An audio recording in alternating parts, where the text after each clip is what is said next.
శ్రీ వెంకటేశ్వర స్వామి 7 శనివారాల వ్రతం మొదటి వారం పూజా విధానం మరియు కథ. ఓం నమో వెంకటేశాయ. కలియుగంలో కష్టాలను తీర్చే కల్పవృక్షం, కోరిన వరాలిచ్చే కామధేనువు ఆ 7 కొండలవాడు. మనిషి తన జీవితంలో ఎన్ని కష్టాలు అనుభవించినా గోవిందా అని ఒక్కసారి ఆర్తిగా పిలిస్తే చాలు ఆపద్బాంధవుడు పరుగున వస్తాడు. అటువంటి స్వామి అనుగ్రహం పొందడానికి మన జాతకంలో ఉన్న శని దోషాలను, ఆర్థిక బాధలను, అనారోగ్య సమస్యలను పారద్రోలడానికి మన పెద్దలు ఋషులు సూచించిన అత్యంత శక్తివంతమైన మార్గమే 7 శనివారాల వ్రతం.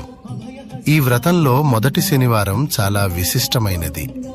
పునాది ఎంత గట్టిగా ఉంటే భవనం అంత బలంగా ఉంటుందో, మొదటి వారం మనం తీసుకునే సంకల్పం ఎంత బలంగా ఉంటే మన కోరిక అంత త్వరగా నెరవేరుతుంది. ఈ వ్రతాన్ని ఒక మొక్కుబడిలా కాకుండా ఆ స్వామిపై ప్రేమతో, భక్తితో ప్రారంభించాలి.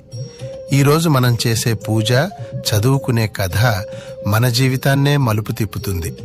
వ్రతం ప్రారంభించాలనుకున్న వారు మొదటి శనివారానికి ముందు రోజు అంటే శుక్రవారం నాడే ఇంటిని శుభ్రం చేసుకోవాలి. ఆ రోజు నుండే సాత్వికమైన ఆహారాన్ని తీసుకోవడం మంచిది.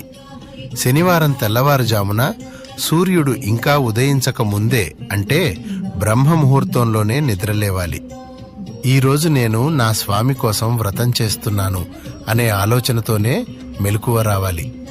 తలస్నానం ఆచరించి ఇంటి గుమ్మాలకు పసుపు రాసి, కుంకుమ బొట్టు పెట్టి, ముగ్గులు వేసి మహాలక్ష్మీదేవిని ఆహ్వానించాలి. ఉతికిన శుభ్రమైన వస్త్రాలను, సాధ్యమైతే పసుపు లేదా తెలుపు రంగు వస్త్రాలను ధరించాలి. పూజ గదిని శుభ్రం చేసి శ్రీ వెంకటేశ్వర స్వామి పటాన్ని లేదా విగ్రహాన్ని సిద్ధం చేసుకోవాలి. స్వామి పటానికి గంధం, కుంకుమ పెట్టి సువాసన వెదజల్లే మల్లెలు, జాజులు, బంతి పూలతో అలంకరించాలి.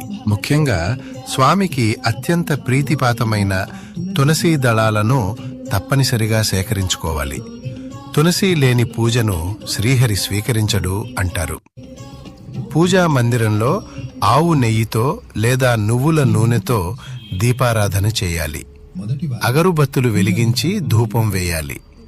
ఇప్పుడు వ్రతంలో అతి ముఖ్యమైన ఘట్టం సంకల్పం. గుండె నిండా భక్తిని నింపుకుని, కళ్ళు మూసుకుని స్వామివారి ముందు కూర్చుని ఇలా అనుకోవాలి: హే 7 కొండలవాడా, ఆపద ముక్కులవాడా, నా జీవితంలో ప్రస్తుతం నేను అనుభవిస్తున్న ఈ కష్టాల నుండి మీ సమస్యను స్పష్టంగా చెప్పుకోవాలి. ఉదాహరణకు అప్పుల బాధ, అనారోగ్యం, వివాహ ఆలస్యం. నన్ను గట్టెక్కించు తండ్రి.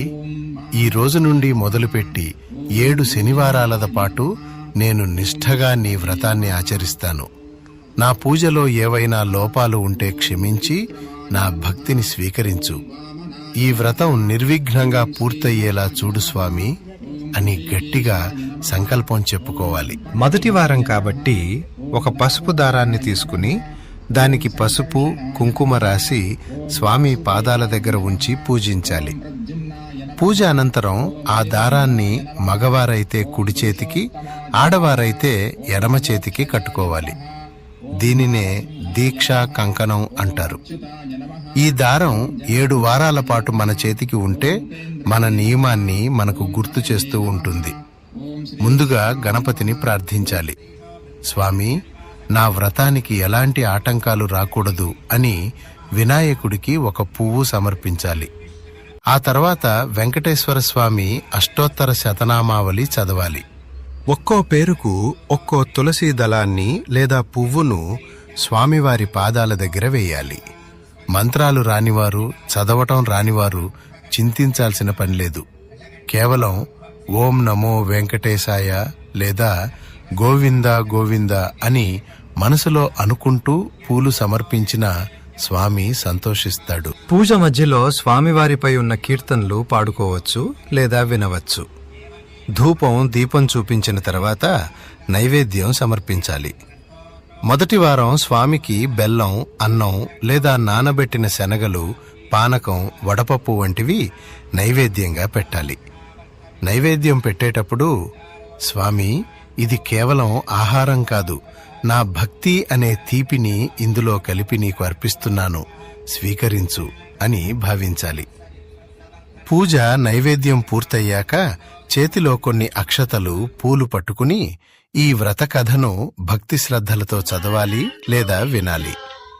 ఈ కథ వినడం వల్ల మనలోని భయం పోయి ధైర్యం వస్తుంది. పూర్వం కాంచీపురం అనే సుందరమైన నగరంలో ధర్మపాలుడు అనే ఒక వైశ్యోత్తముడు ఉండేవాడు. అతను కేవలం ధనవంతుడే కాదు, అంతకు మించిన గుణవంతుడు. అతని ఇల్లు ఎప్పుడూ అతిథులతో, బంధుమిత్రులతో కళకళలాడుతూ ఉండేది. నిత్య అన్నదానాలు, దేవాలయాలకు విరాళాలు, పేదలకు సహాయం చేయడం అతనికి వెన్నతో పెట్టిన విద్య. అతనికి సుశీల అనే సాధ్వి అయిన భార్య, 4 యోగ్యులైన కుమారులు ఉన్నారు.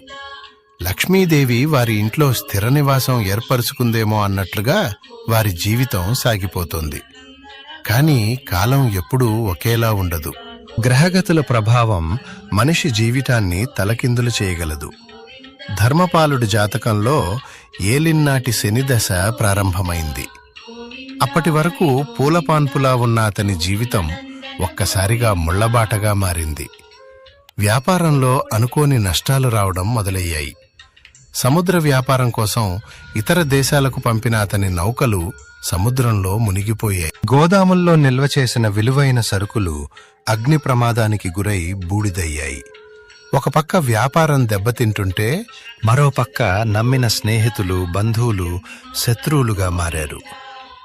అప్పుల వాళ్లు ఇంటి మీదకు వచ్చి గొడవలు చేయడం, అవమానించడం మొదలుపెట్టారు. ఒకప్పుడు దాన ధర్మాలు చేసిన చేతులతోటే ఇప్పుడు తినడానికి తిండి లేక ఇబ్బంది పడాల్సి వచ్చింది. సమాజంలో తలెత్తుకు తిరగలేక, ఆ అవమాన భారాన్ని మోయలేక ధర్మపాలుడు ఒక కఠిన నిర్ణయం తీసుకున్నాడు. ఒకనాడు అర్ధరాత్రి ఎవరికీ చెప్పకుండా తన భార్యా పిల్లలను తీసుకుని నగరం విడిచిపెట్టి వెళ్ళిపోయాడు. కట్టుబట్టలతో, కాళ్లకు చెప్పులు కూడా లేకుండా ఆ కుటుంబం దట్టమైన అడవి మార్గం గుండా ప్రయాణించింది. అడవిలో ఎండకు ఎండుతూ, వానకు తడుస్తూ, ఆకలితో అలమటిస్తూ నడిచారు. పిల్లలు ఆకలికి తట్టుకోలేక ఏడుస్తుంటే ధర్మపాలుడు గుండె తరుక్కుపోయింది. ఒక పెద్ద వటవృక్షం కింద అలసిపోయి కూర్చున్నారు. ధర్మపాలుడు ఆకాశం వైపు చూసి కన్నీటితో దేవుణ్ణి నిలదీశాడు. హే మాధవ, నేను ఏ పాపం చేశాను? నిత్యం నిన్ను ఆరాధించాను కదా, ధర్మాన్ని తప్పలేదు కదా, మరి నాకెందుకు ఈ దుస్థితి? నా బిడ్డలకు పట్టెడు అన్నం పెట్టలేని దౌర్భాగ్య స్థితిని ఎందుకు కల్పించావు అని భోరున విలపించాడు. సరిగ్గా అదే సమయానికి ఆ మార్గం గుండా తేజోవంతుడైన భృగు మహర్షి తన శిష్య బృందంతో వెళ్తున్నారు. ధర్మపాలుడి ఆర్తనాదాలు విన్న ఆ మహర్షి అక్కడికి వచ్చారు. ధర్మపాలుడిని, అతని కుటుంబ దీనస్థితిని చూసి ఋషి మనసు కరిగిపోయింది. నాయనా, ఎవరవు నువ్వు? ఎందుకు ఇంతలా శోకిస్తున్నావు? నీ కష్టానికి కారణమేమిటి అని అడిగాడు. ధర్మపాలుడు ఋషి పాదాలపై పడి తన గతాన్ని, తన వైభవాన్ని, ప్రస్తుతం పట్టుకున్న దరిద్రాన్ని వివరించాడు. స్వామి, నా కష్టాలు తీరే మార్గం లేదా?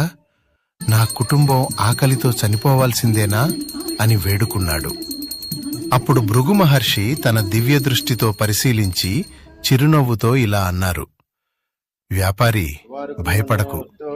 ఇది నీ పూర్వజన్మ కర్మ మరియు ప్రస్తుతం నడుస్తున్న శని దోష ప్రభావం. కాని కలియుగంలో కష్టాలను తీర్చే ప్రత్యక్ష దైవం శ్రీనివాసుడు ఉన్నాడు. ఆ 7 కొండల వాడిని నమ్ముకున్న వాళ్లు చెడిపోయినట్లు చరిత్రలో లేదు. నువ్వు 7 శనివారాల వ్రతం ఆచరించు. 7 వారాల పాటు నిష్టగా స్వామిని పూజించు. నీ దగ్గర ఉన్నదానితోనే నైవేద్యం పెట్టు. 7వ వారం వ్రతం పూర్తయ్యాక నీ శక్తి కొద్దీ అన్నదానం చెయ్యి. ఖచ్చితంగా నీవు కోల్పోయిన వైభవం నీకు తిరిగి వస్తుంది, శనిదోషం తొలగిపోతుంది అని చెప్పి ఆ వ్రత విధానాన్ని, నియమాలను వివరించి ఋషి ఆశీర్వదించి వెళ్ళిపోయారు. ఋషి మాటలు ధర్మపాలుడిలో కొత్త ఆశను నింపాయి. అడవిలోనే ఒక చిన్న పర్ణశాల నిర్మించుకున్నాడు. దగ్గర్లో ఉన్న పల్లెటూరిలో చిన్న పనులు చేస్తూ వచ్చిన కొద్దిపాటి డబ్బుతో పూజా సామాగ్రి కొన్నాడు. అది మొదటి శనివారం. ధర్మపాలుడు అతని భార్య సుశీల అత్యంత భక్తితో వ్రతం మొదలుపెట్టారు. అక్కడ బంగారు పళ్ళేలు లేవు, పట్టు వస్త్రాలు లేవు. అడవిలో దొరికిన రంగురంగుల పువ్వులు, తులసి ఆకులే వారి పూజా సామాగ్రి. అడవిలో దొరికిన పండ్లే స్వామికి